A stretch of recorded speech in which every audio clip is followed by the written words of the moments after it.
Good morning everyone.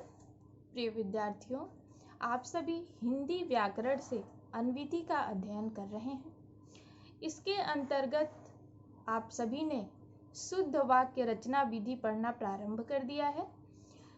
तो सभी लोग अपनी व्याकरण की पुस्तक में पेज नंबर 191 ओपन करें।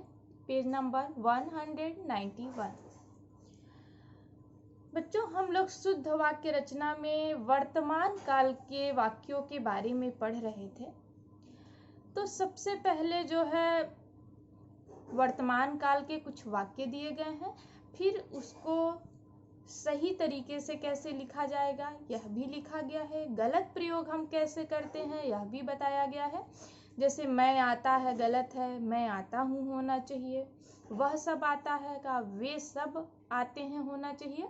अर्थात लिंग, वचन, कारक आदि का उचित प्रयोग हमें कैसे करना है यह सब कुछ बताया हुआ है। तो सबसे पहले तात्कालिक वर्तमान काल के वाक्यों को देखिए।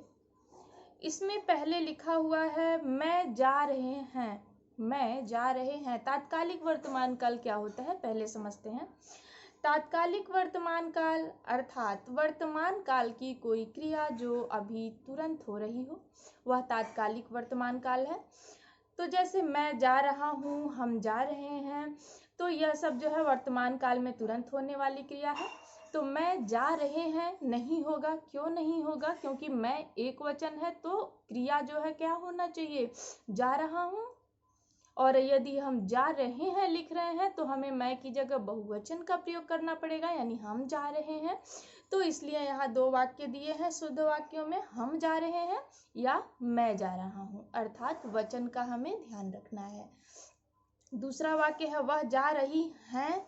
अब यहाँ देखिए, आप जो है अनुस्वार को अगर बहुत महत्व नहीं देते हैं तो आपका वाक्य गलत हो जाएगा। व्याकरण की दृष्टि से आप बहुत बड़ी बड़ी गलतियां कर सकते हैं। आप ध्यान दीजिए, यहाँ सिर्फ एक अनुस्वार की वजह से हमारा वाक्य बहुवचन हो गया है, वह जा रही हैं, ठीक है। जबकि वह तो एक वचन है ना, तो वह के साथ है का प्रयोग होना चाहिए। तो या तो यहाँ इसको क्या कर दें, हम इसको भी बहुवचन कर दें, या वह को हम क्या करें, बहुवचन करें, या रही हैं की जगह रही है करें। तो यहाँ पे सही लिखा गया है वे जा रही हैं, यह सही वाक्य है। इसके बाद तुम जा रही है, यह भी गलत है, तुम जा रही हो। तो इस तरह से जो है तात्कालिक वर्तमान काल के वाक्यों का शुद्ध प्रयोग करना चाहिए। इसके बाद है संदिग्ध वर्तमान काल। तो बच्चों, संदिग्ध वर्तमान काल क्या है पहले समझ लेते हैं। तो संदिग्ध यानी होता है संदेहास्पद, यानी संदेह की बात है, इसमें कोई डाउट है, यानी वर्तमान काल की ऐसी कोई भी क्रिया जिसके होने में संदेह है।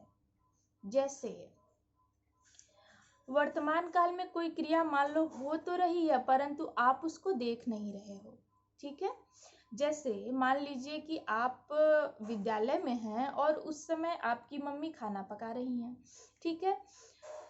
तो आपको यह तो मालूम है कि यह समय जो है खाना बनने का है घर में, लेकिन आप देख तो नहीं रहे हैं ना। हो सकता है कि आज थोड़ा लेट बनाने का प्लान हो गया हो। तो ऐसी स्थिति में आप ये नहीं कहेंगे कि अगर हम आपसे पूछे आपकी मम्मी इस समय क्या कर रही होंगी, तो आप हमसे कहेंगे मम्मी खाना बना रही होंगी। आप ऐसा नहीं कहेंगे कि मम्मी खाना बना रही हैं, क्योंकि आप उस समय अपने घर में मौजूद नहीं हैं।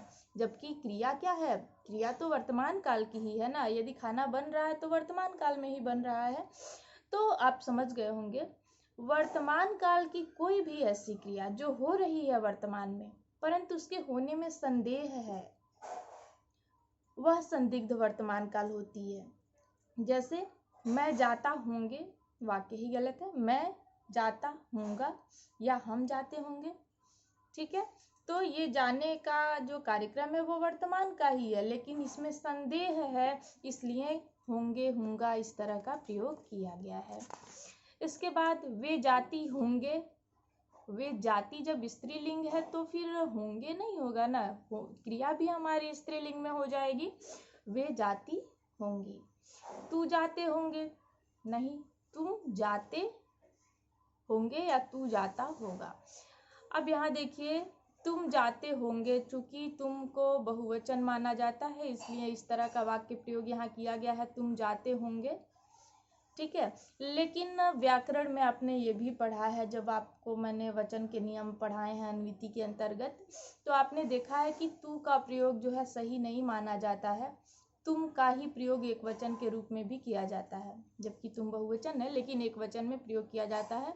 तो जब हम लोग वाक्य बोलते हैं तो तुम जाते होगे इस तरह का वाक्य बोलते हैं, तू जाता होगा इस तरह के वाक्य अक्सर प्रयोग नहीं किए जाते हैं, लेकिन ये व्याकरण के नियम को ध्यान में रखते हुए इस तरह का उदाहरण दिया गया है। लेकिन यदि आप ये लिखेंगे तुम जाते होगे तो भी वाक्य गलत नहीं होगा। इसके बाद है भविष्यत काल। इसमें देखिए, मैं जाएगा, जाएगा नहीं होगा, जाऊंगा। तुम जाएगी, तुम जाओगी होगा। वे जाएगा, वे जाएंगे।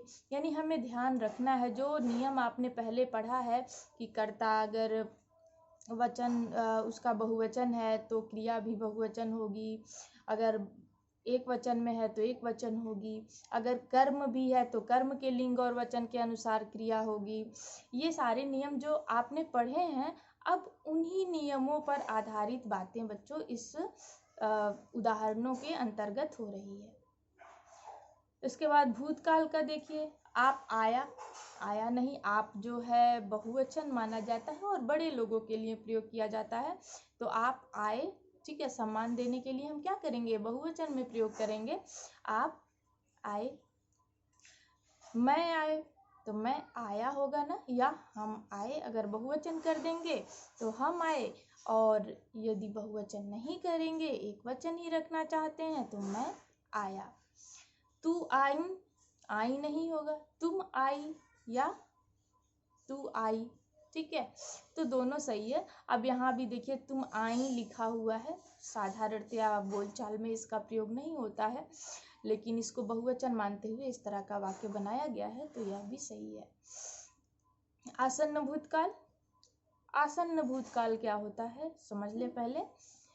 आसन्न भूतकाल का मतलब कि भूतकाल की कोई क्रिया अभी बहुत शीघ्र ही हुई है, यानी बिल्कुल तुरंत ही वो क्रिया बीती है, बहुत ज़्यादा समय उसको नहीं हुआ। आसन्न मतलब निकट ही, ठीक है, यानी जैसे कोई काम भूतकाल का हो तो गया लेकिन अभी बहुत थोड़ा समय हुआ है उसको बीते, तो वह आसन्न भूतकाल का होता है। उदाहरण देखिए, वह आया है या वे आए हैं, तो अगर कोई आया है तो अभी तुरंत आया है तभी आप ऐसा कह रहे हैं, लेकिन चूंकि आने का काम पूरा हो गया है इसलिए यह भूतकाल हो जाता है।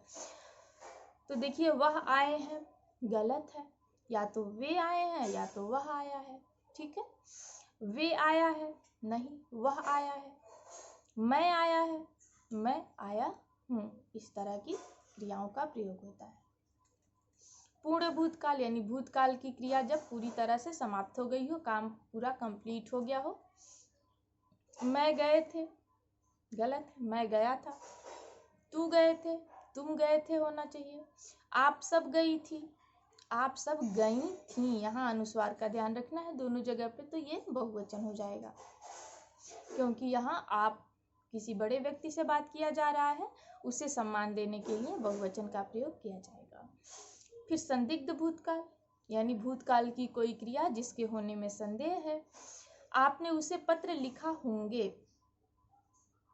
अब ये संदिग्ध भूतकाल क्यों है, पत्र लिखने का काम पूरा हो चुका है लेकिन अभी उसमें संदेह है कि उन्होंने लिखा है कि नहीं लिखा है, इसलिए संदिग्ध भूतकाल हुआ। तो आपने उसे पत्र लिखा होगा, ऐसा होगा, लिखे होंगे नहीं होगा, क्योंकि ये जो आप है ना ये अकेले हैं। आप उसे पत्र लिखे होगा, ये भी गलत है, आपने उसे पत्र लिखा होगा। फिर अपूर्ण भूतकाल, तो पहले समझिए अपूर्ण भूतकाल क्या होता है। अपूर्ण यानी जो पूरा नहीं हुआ है, अर्थात भूतकाल की कोई ऐसी क्रिया जो अभी भी जारी है, पूरी नहीं हुई है, वह अपूर्ण भूतकाल होती है। मेरी पुत्री गाता था, अब गाता था पुल्लिंग हो गया, पुत्री स्त्रीलिंग है, अब यहाँ गलती हो गई, तो क्या करेंगे, मेरी पुत्री गाती थी। तुम पहले यहाँ खेला करता था, करता था नहीं, करते थे, ठीक है, तुम पहले यहाँ खेला करते थे। तो इस तरह से हमें वाक्यों का ध्यान रखना होता है कि किस तरह के लिंग किस तरह का वचन हमें कहाँ प्रयोग करना है जिससे हमारा वाक्य सही हो। तो जितने भी उदाहरण दिए गए हैं पुस्तक में एक बार और पढ़िएगा। अगली कक्षा में आपको संज्ञा, सर्वनाम, कोई कुछ आदि इसके साथ नियम के साथ साथ उदाहरण भी दिए गए हैं। तो अगली कक्षा में हम लोग इसका अध्ययन करेंगे। आज की कक्षा यहीं पर पूरी होती है। Thank you everyone, have a nice day.